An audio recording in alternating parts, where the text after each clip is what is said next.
Shalom, Bapak Ibu dan saudara-saudari yang terkasih, jumpa lagi dalam Sikat Sabda Iman Katolik. Hari Senin 30 Januari 2023, hari Senin Pekan Biasa keempat. Bacaan dari Injil Markus bab 5 ayat 1-20. Marilah kita siapkan hati dan pikiran kita untuk mendengarkan sabda Tuhan. Semoga Tuhan beserta kita, sekarang dan selama-lamanya. Inilah Injil suci menurut Markus. Dimuliakanlah Tuhan. Sekali peristiwa, sampailah Yesus dan murid-muridnya di seberang danau Galilea di daerah orang Gerasa. Baru saja Yesus turun dari perahu, datanglah kepadanya seorang yang kerasukan roh jahat dari pekuburan. Orang itu diam di sana dan tidak ada lagi yang sanggup mengikatnya dengan rantai sekalipun. Sudah sering ia dibelenggu dan dirantai, tetapi rantai itu diputuskannya dan belenggu itu dimusnahkannya, sehingga tidak ada seorang pun yang cukup kuat untuk menjinakkannya. Siang malam ia berkeliaran di pekuburan dan di bukit-bukit sambil berteriak-teriak dan memukuli diri dengan batu. Ketika melihat Yesus dari jauh, berlarilah ia mendapatkannya. Ia lalu menyembahnya, dan dengan keras ia berteriak, "Apa urusanmu dengan aku, hai Yesus, Anak Allah yang Maha Tinggi? Demi Allah, jangan siksa aku." Karena sebelumnya Yesus mengatakan kepadanya, "Hai engkau roh jahat, keluar dari orang ini." Kemudian Yesus bertanya kepada orang itu, "Siapa namamu?" Jawabnya, "Namaku Legion, karena kami banyak." Ia memohon dengan sangat supaya Yesus jangan mengusir roh-roh itu keluar dari daerah itu. Adalah di sana, di lereng bukit, sekawanan babi sedang mencari makan. Lalu roh-roh itu meminta kepada Yesus, katanya, "Suruhlah kami pindah ke dalam babi-babi itu, dan biarkanlah kami memasukinya." Yesus mengabulkan permintaan mereka. Lalu keluarlah roh-roh jahat itu dan memasuki babi-babi itu.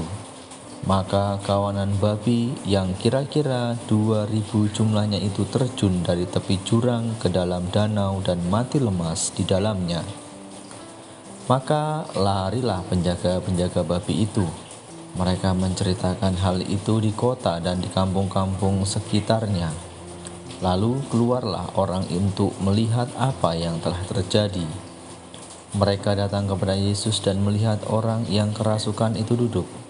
Orang yang tadinya kerasukan legion itu kini berpakaian dan sudah waras. Maka takutlah mereka. Orang-orang yang telah melihat sendiri hal itu menceritakan apa yang telah terjadi atas orang yang kerasukan setan itu dan tentang babi-babi itu. Lalu mereka mendesak Yesus supaya ia meninggalkan daerah mereka.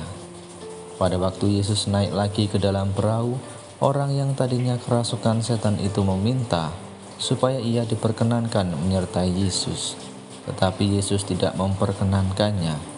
Yesus berkata kepada orang itu, "Pulanglah ke rumahmu, kepada orang-orang sekampungmu, dan beritahukanlah kepada mereka segala yang telah diperbuat Tuhan atasmu, dan ceritakan bagaimana ia telah mengasihi engkau." Orang itu pun pergi dan mulai memberitakan di daerah Dekapolis segala yang telah diperbuat Yesus atas dirinya, dan mereka semua menjadi heran. Demikianlah sabda Tuhan. Terpujilah Kristus.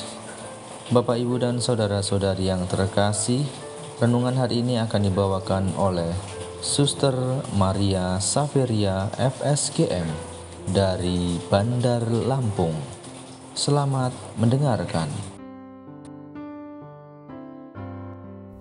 Sebagai pengikut Yesus, bertindaklah menurut iman dan kasih-Nya.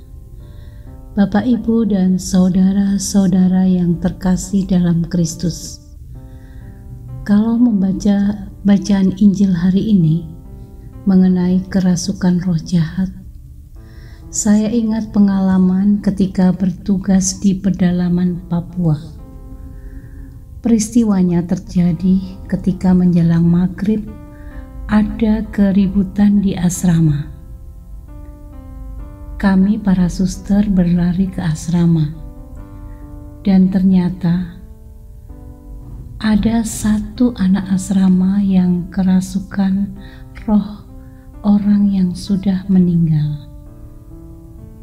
Anak itu kadang berteriak dan bercakap-cakap sendirian. Karena itu anak-anak merasa takut. Maka anak itu kami bawa ke susteran.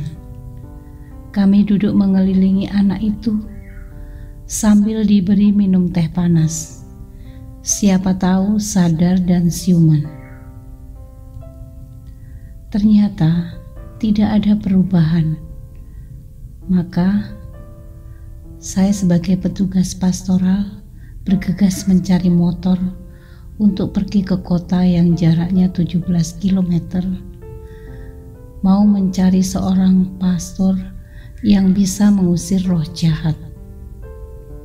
Begitu saya starter motor, langsung saya matikan lagi. Dan saya langsung ingat ada simpanan air suci yang biasa kami pakai untuk di kapel dan di gereja. Saat itu saya langsung mencari simpanan air suci itu dan berdoa, Tuhan Yesus, ampunilah saya yang kurang percaya kepadamu. Namun saat ini saya percaya kalau Engkau berkenan, pasti roh itu mau keluar dari anak itu. Kemudian saya menuju tempat anak itu dibaringkan dan mereciki air suci sambil berdoa, Yesus, sungguh saya percaya kepadamu, bantulah supaya roh jahat ini keluar dari anak ini. Dan sungguh kurasakan sebuah mujizat. Anak itu bergerak-gerak badannya seperti kejang-kejang. Namun, dia secara perlahan-lahan membuka mata dan duduk dengan lemas.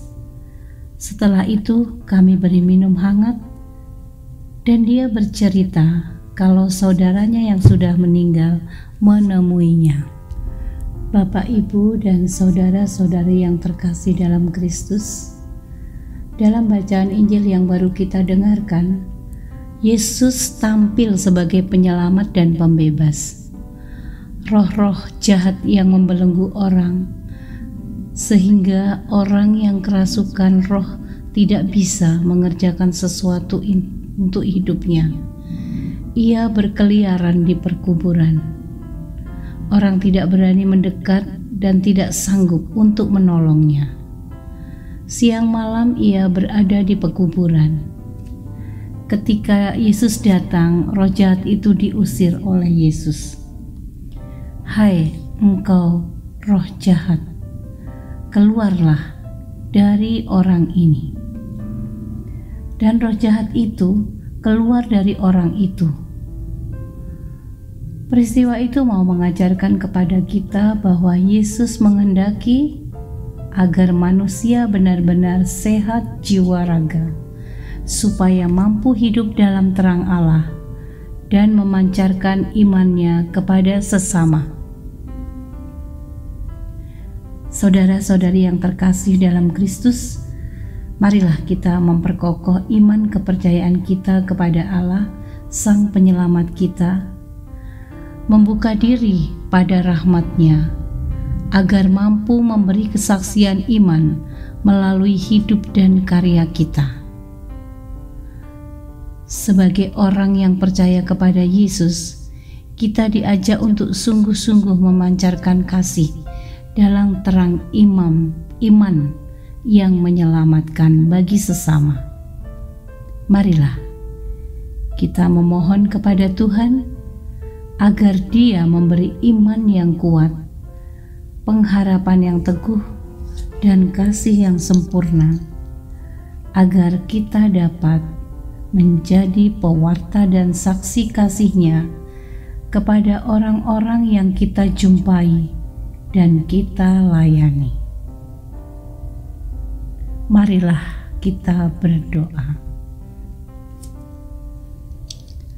Ya Tuhan, terima kasih atas sabda-Mu yang menguatkan hidup kami. Kami percaya bersama Engkau hidup kami aman dan tenang. Ampunilah kami bila seringkali kami mengecewakan Dikau dengan tindakan yang kurang sesuai dengan iman kami. Kami mohon kepadamu, berilah kepada kami iman yang kuat, pengharapan yang teguh dan kasih yang sempurna, agar kami pun berani menjadi saksi-Mu dimanapun kami berada. Berkatilah orang-orang yang saat ini masih terbelenggu oleh kuasa kegelapan. Semoga Engkau membuka hati mereka dan berani bangkit untuk mengikuti terang cahaya-Mu. Sebab Engkaulah Tuhan kami yang hidup dan berkuasa kini dan sepanjang masa. Amin.